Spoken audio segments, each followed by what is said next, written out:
Hello and welcome to episode 163 of My Circus, My Monkeys. Most of you, I hope, just enjoyed a long, relaxing Labor Day weekend. This week, I wanted to talk about labor in higher ed. Specifically, I wanted to discuss the level of work expected from you and your team when you lose a staff member, either short-term or long-term. Many of you are knowingly dealing with this right now. And for some of you, it isn't even knowingly because someone left long before you got there and your position just absorbed their work. Either way, it means you and the folks around you are most likely doing more work, often without any additional compensation. So in honor of Labor Day, let's talk about how you can best navigate these situations, as well as the cost on you, your team, and the students when there's not enough labor to do all the expected work. So stay tuned. We're revving up for the fall 2025 Supervisor Strengths Institute. Last week, I got an email from someone who I'll call Taylor, who had registered. And Taylor explained one of my direct reports went on leave, and I no longer have the time and capacity to attend the Institute this fall. Could I move my registration to the spring semester instead? Now, when I read their email, I immediately felt a pang in my gut because I knew how stressed they must be feeling. And I could picture them sitting there overwhelmed, desperately trying to figure out how they would get everything done. And then, of course, running around exhausted in the hopes that they and their team could survive however long this leave was. Yikes. I wanted to help Taylor and you by devoting an episode to this all too common plight. And as a bonus, they emailed me right before Labor Day. So this seems like it was very well timed indeed. Now, before I dive in, I'm going to use Taylor as an example, but I do want to clarify that I have not met Taylor or interacted with them in any meaningful way to really get a feeling for them as an individual.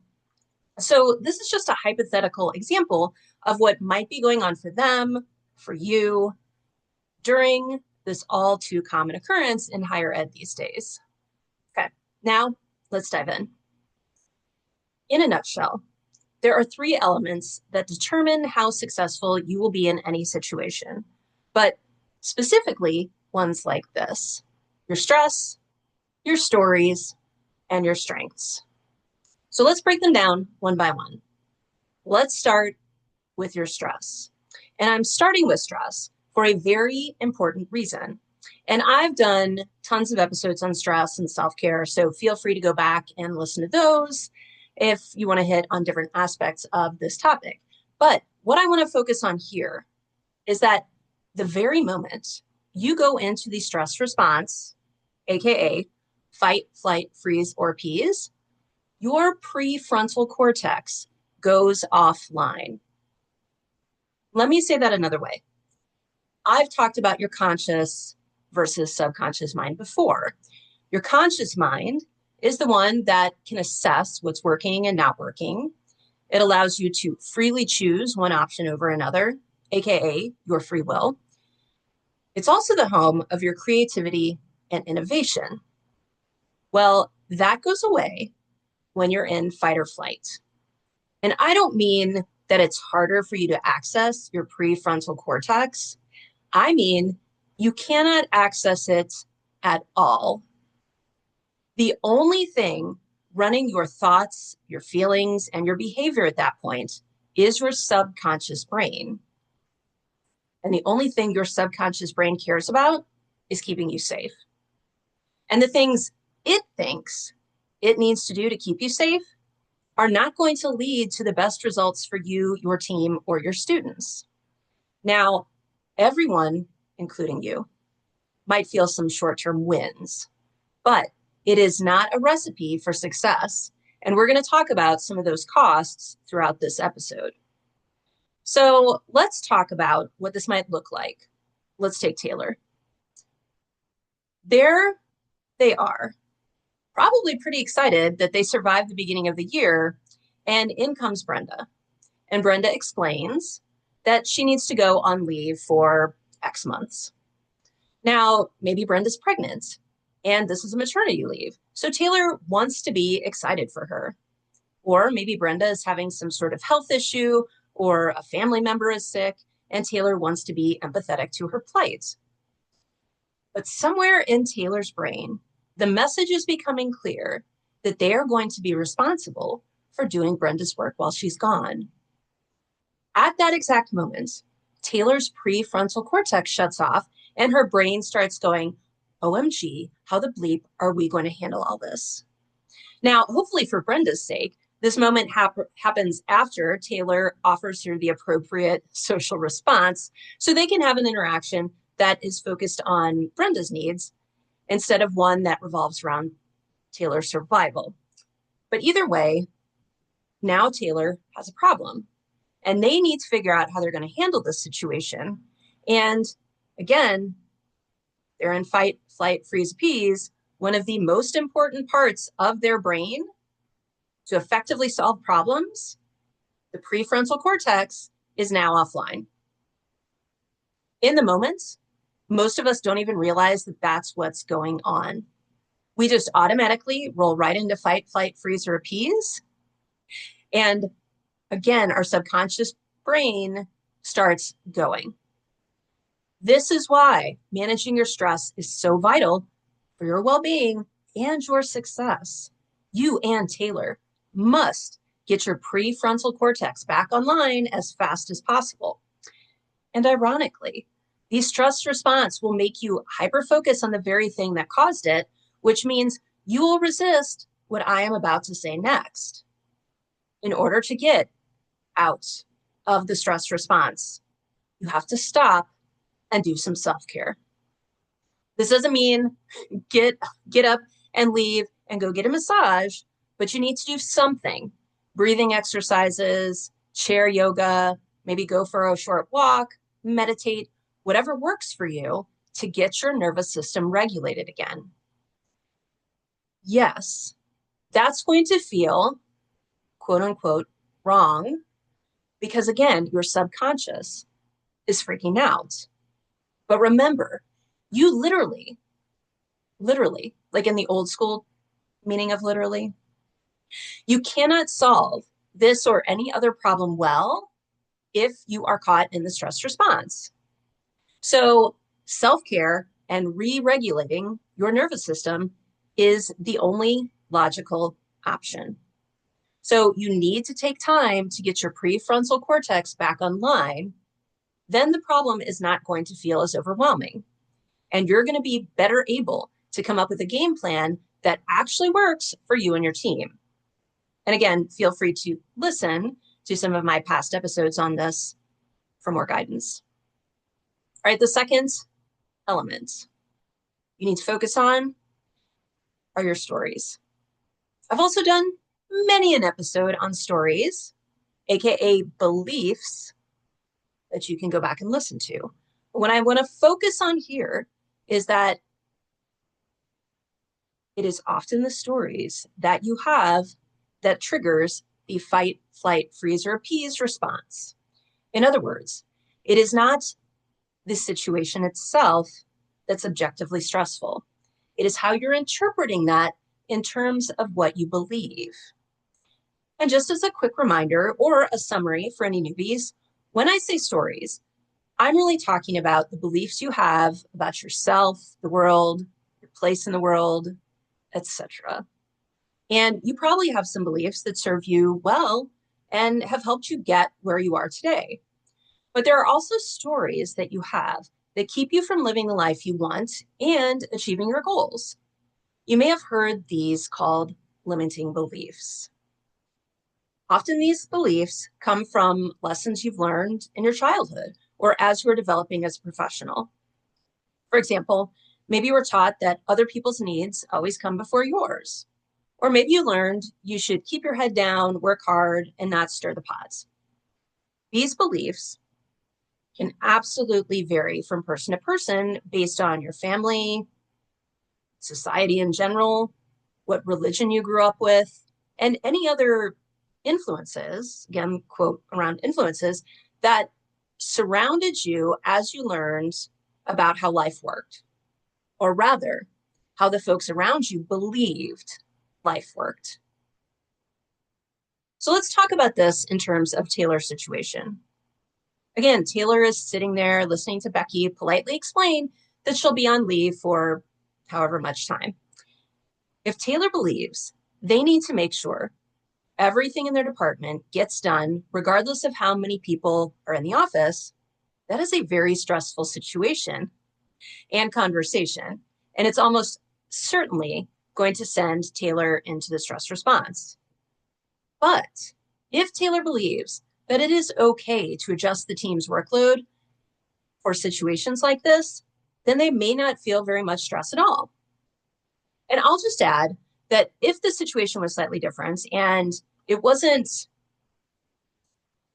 Brenda, but rather Taylor's supervisor telling them that Brenda was going on leave, and then they had to figure out how to get all of Brenda's work done while they're gone, that could land differently, again, depending on the beliefs Taylor has.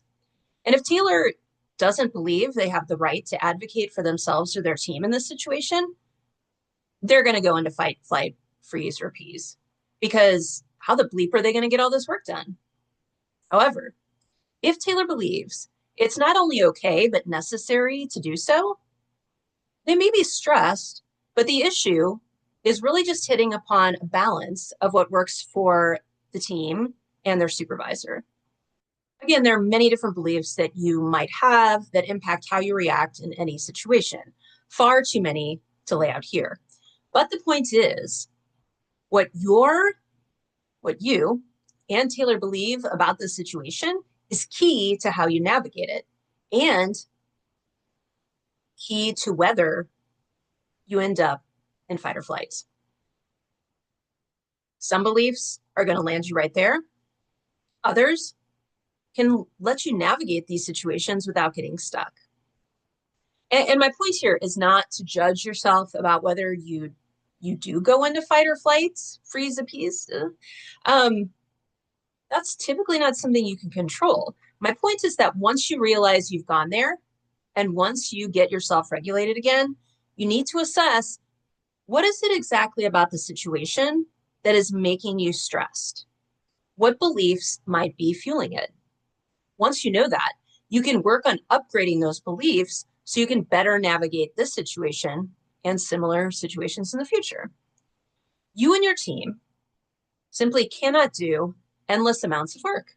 And that's just a fact. So the question really is, what beliefs do you have that makes it seem like doing endless amounts of work is the only answer? Do you believe that as the supervisor, you should be the one to pick up all the slack?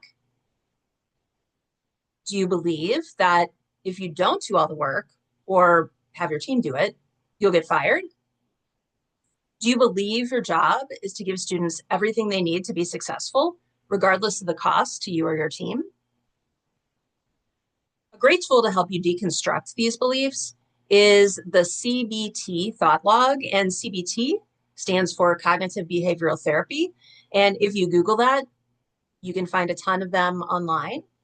And this log can help you break down some of the beliefs you have that are triggering the stress response. And the log can help you develop new, more effective beliefs that are more aligned with your goals and values.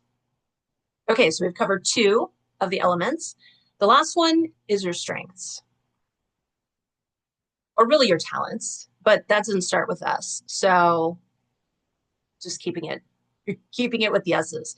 Okay, so if you're new, your talents color the way you see the world. The official definition per Gallup is talent is a naturally recurring pattern of thought, feeling, or behavior that can be productively applied. But what does that mean? Well, the first part means that the way you think, feel, and behave are directly tied to your talents. And since everyone has different talents, how you think, feel, and behave may not be the way that others see, feel about, or behave in any given situation. That's important to remember. The second part of the definition, quote unquote, that can be productively applied means that how you see, feel, and behave can help you be productive. And just as a quick note, when I say productive, I mean aligned with your goals, not necessarily doing more stuff. When you are being productive, that means you are using your talents as strengths, which is, again, why I feel pretty comfortable defaulting to strengths to get my 3 S's here. But those naturally recurring patterns of thought, feeling, or behavior can also get in your way. That means how you think, feel, and behave in certain situations might actually keep you from achieving your goals, or at least achieving them effectively. And when that happens, your talents are actually showing up as weaknesses. So let's tie this back to our other S's. Your beliefs are often tied to your talents. That means they might very well be triggering your fight or flight response in certain situations. For your talents to work effectively, aka show up as strengths more often, you need to make sure your beliefs around your talents are aligned with your goals and values. Let's go back to Taylor. I don't really know what their top 5 are, but I'll just give them some. Let's say Taylor has achiever, responsibility, relator, empathy, and restorative. Any of you strengths coaches out there will probably be going eek at this point because I intentionally chose some talents that I often see trigger folks in situations like this. But before I dive in, I just want to remind everyone that everyone's top 5 talent themes are neutral. That's one of the guiding principles. They all have the capacity for excellence and showing up as strengths, but it's really about how you are using them in any given situation. And part of how you use them goes back to the knowledge, skills, and beliefs you have to support them. For the sake of time, I'm not going to dive into all of Taylor's hypothetical top 5, but I want you to get an idea of how this works. So let's start with achiever, in part because that is the #1 talent theme worldwide. The official Gallup synopsis of achiever is: people exceptionally talented in the achiever theme work hard and possess a great deal of stamina. They take immense satisfaction in being busy and productive. Great.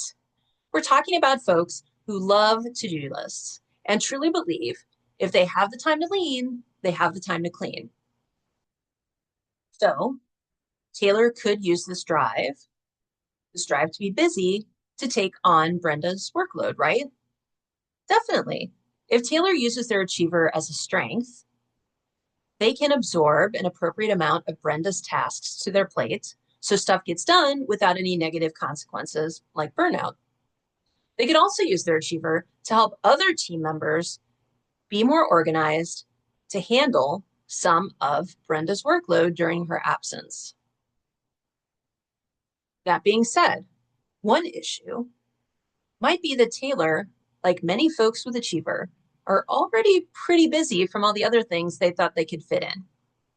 And I'd argue that most folks in higher ed at this point, including ones that don't have achiever, are not wanting for more things to do. They're already coming in early, staying late, or taking those things home. And I do want to point out, if you have folks that are not coming in early, staying late, or taking things home, that doesn't mean they need more work. Okay. Another issue is that folks with achiever truly love staying busy. They believe that being busy trumps downtime. But even folks with achiever need downtime to rest and recover to avoid burnout or switching into fight or flight. And if Taylor simply just adds all of Brenda's to-do list to her list, that means Taylor now has 0 time to rest and recover. Now, I intentionally did not put any strategic thinking talent themes in Taylor's top 5, and that's because we live in a world obsessed with doing. We often equate doing more things with being more productive, but that is rarely the case. The things you're doing must be aligned with your goals and values, or they're just keeping you busy without getting you closer to your objectives. So simply adding all of Brenda's tasks to their or their team's to-do list will technically have everything covered.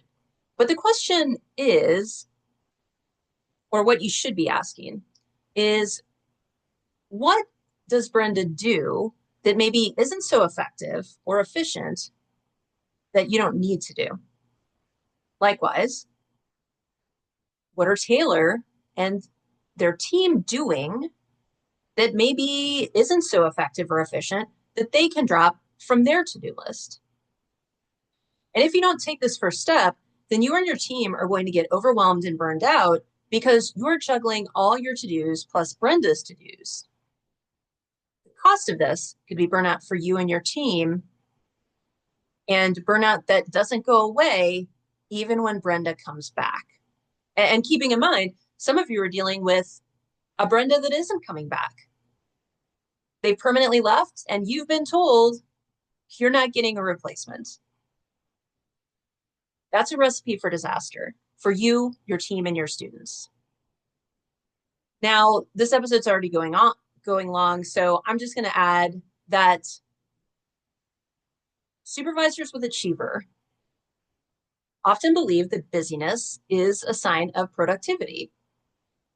And because of that, they can sometimes misinterpret not doing, quote unquote, that they see in their team members as not being productive.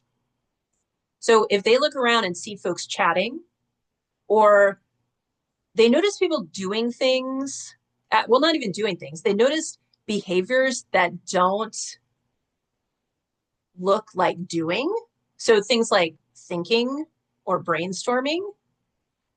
If you're not careful, you or Taylor can interpret this as laziness or that folks don't have enough to do. But again, remember, everyone has different talents, and some of those talents are valuable because they're not consistently doing. Again, I didn't put any strategic thinking talent themes in Taylor's top 5 on purpose, but if we're not being strategic about the things we do, again, we're doing a lot of things that don't necessarily need to be done to achieve our goals. And if Taylor doesn't realize this, they might give Yoon or David a larger share of Brenda's work because they think they're not doing anything productive anyway. And again, that's going to cause problems for the team and your students down the line. Okay, so I'm going to do one more of Taylor's talent themes, just so, again, you kind of get a flavor for how these things show up, how the beliefs impact, et cetera, et cetera. So I'm going to do empathy. And this, I think, is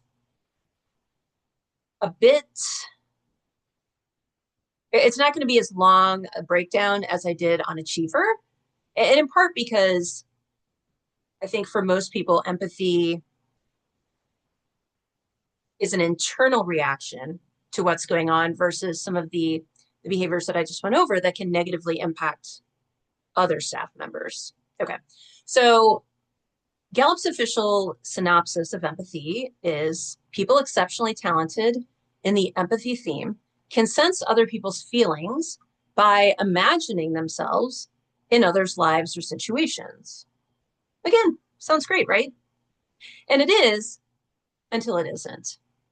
So if Taylor uses empathy as a strength, again, helping them be productive, they will be able to gauge how their team members are feeling about Brenda's absence, monitor stress levels so they can appropriately coach folks, and discuss potential issues as a team to move forward and again, survive until Brenda gets back or make permanent changes if that's not an option. That way, the most important things get done and Taylor and their team balance those needs with their own. So everyone maintains high engagement levels and their well-being while Brenda is out. But sometimes empathy can feel overwhelming. My sister Laura, who's done 2 episodes of the podcast previously, is a therapist, and she has empathy in her top 5. And she has spent years doing her own work around it because her impulse was, not only to be aware of others' feelings as you would want in a therapist, but to take them on herself.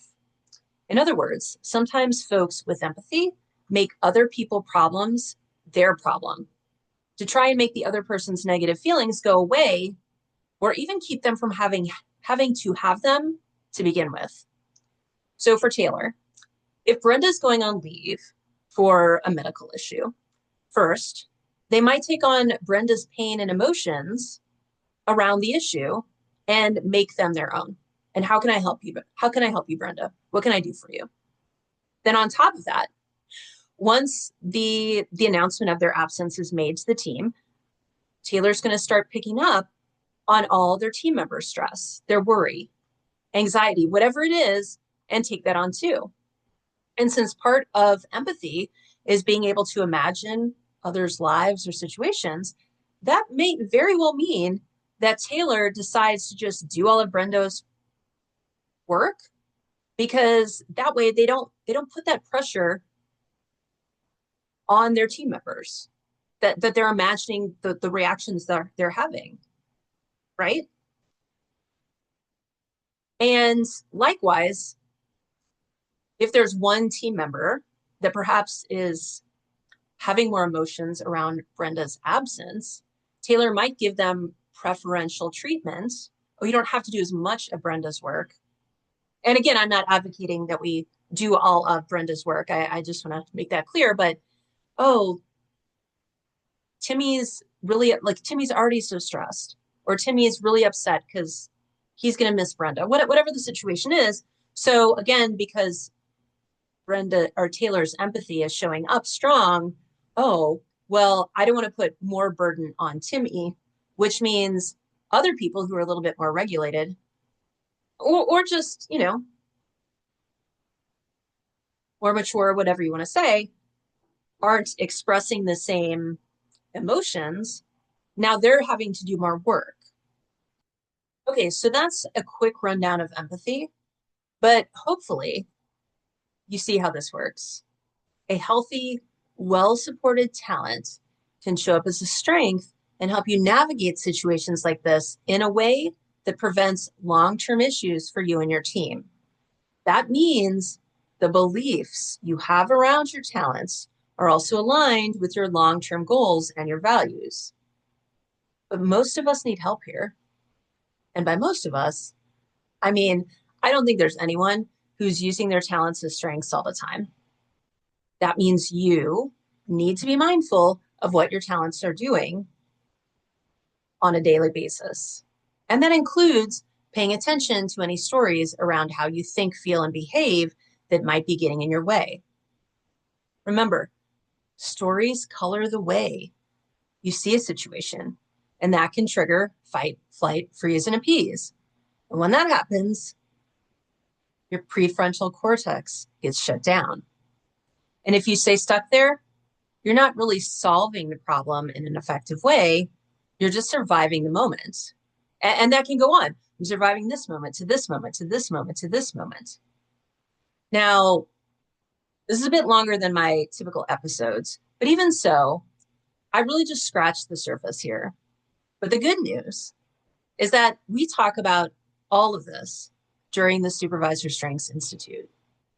We offer the Institute 3 times a year. So if, like Taylor, you're just trying to survive until Brenda gets back, we'd love to see you next semester. But even if you're juggling challenges like this right now, I would like to gently challenge you to join us anyway this fall, because I truly believe the experience can help you be more effective as you navigate situations like this. So remember, manage your stress, watch your stories, and make sure your talents are showing up as strengths. And until next time, stay strong.